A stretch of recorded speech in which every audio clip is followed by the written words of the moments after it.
ఏపీలో మరో తిరుపతిగా పేరుగాంచిన వాడపల్లి వెంకటేశ్వర స్వామికి రికార్డును మించి ఆదాయం సమకూరుతుంది. 7 వారాల వెంకటేశ్వర స్వామిని దర్శిస్తే చాలు సకల శుభాలే అంటూ జరుగుతున్న ఆధ్యాత్మిక ప్రచారం నేపథ్యంలో తెలుగు రాష్ట్రాల నుంచి పెద్ద ఎత్తున భక్తులు వాడపల్లికి చేరుకుంటున్నారు. ఈ నేపథ్యంలో స్వామివారికి సంబంధించి హుండీ ఆదాయం 3,24,82,615 రూపాయలు చేరుకున్నట్లు దేవస్థాన కార్యనిర్వహణ అధికారి చక్రధర్రావు తెలియజేశారు. ఈ సందర్భంగా స్వామివారి దివ్యమంగళ స్వరూపం వద్ద ప్రత్యేక పూజా కార్యక్రమాలు నిర్వహించి అనంతరం ఈ హుండీల లెక్కింపు కార్యక్రమం నిర్వహించారు.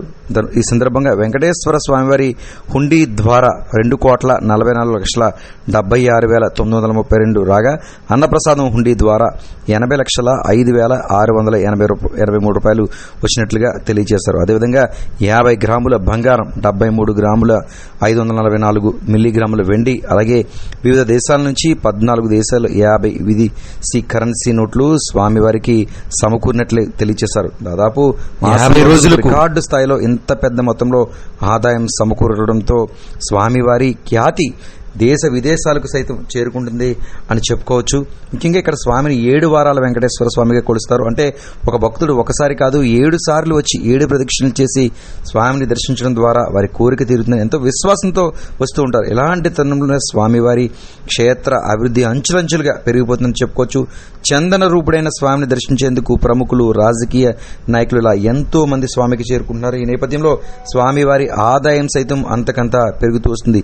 ఇవో మాట్లాడుతున్నారు, ఒకసారి చూద్దాం. వెంకటేశ్వర స్వామి ఆలయంలో ఈ రోజున హుండీలు తెరవగా 50 రోజులకు గాను రికార్డు స్థాయి ఆదాయం సమకూరింది. 3,24,82,615 రూపాయలు.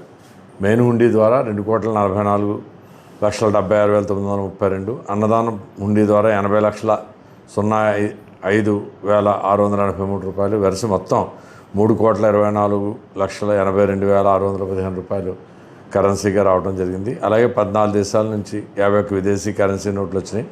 బంగారం 73 గ్రాములు, వెండి 1 కేజీ 544 గ్రాములు రావడం జరిగింది. ఈ యొక్క కార్యక్రమంలో మరి కోనసీమ జిల్లా ఏసీ గారు అయిన వి సత్యనారాయణ గారు, అలాగే ఎం సత్యనారాయణ, కామేశ్వరరావు, తనిఖీదారు వారు ఎస్టీపీ శ్రీనివాస్, అర్చక స్వాములు, ధర్మకర్తలు, పత్రికా విలేకరులు, బ్యాంక్ సిబ్బంది, అలాగే మన సేవకులు, వీరందరూ గ్రామస్తులు, భక్తుల సమక్షంలో ఈ యొక్క కార్యక్రమం జరిపించడం జరిగింది. ఓం నమో వెంకటేశాయ నమః.